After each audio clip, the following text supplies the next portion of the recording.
অনেক গরম পড়েছে তাই না? এই গরমে এক্সেসিভ ঘামের কারণে আমাদের শরীর খুব সহজেই ডিহাইড্রেটেড হয়ে যায়।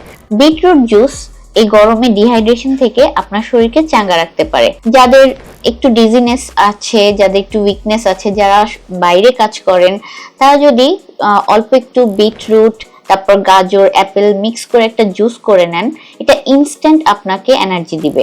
আপনি এক্সারসাইজের আগে যদি একটু চিলড বিটরুট আগে থেকেই ইনটেক করেন, এটা আপনাকে এক্সট্রা স্ট্যামিনা দিবে। তবে আমি পার্সোনালি প্রেফার করি শুধু বিটরুট নয়, এর সাথে গাজর এবং অ্যাপেল অ্যাড করে একটা ব্যালেন্স জুস বা স্মুদি তৈরি করাকে, যেটা আপনার ব্লাড সার্কুলেশনকে বাড়াবে, আপনার শরীরের কোষগুলাকে এনার্জাইজড করবে এবং সাথে সাথে আপনার ডিহাইড্রেশনটাকেও রিমুভ করবে।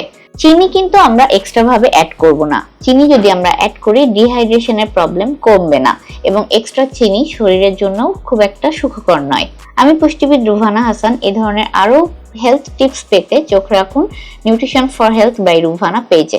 Thank you.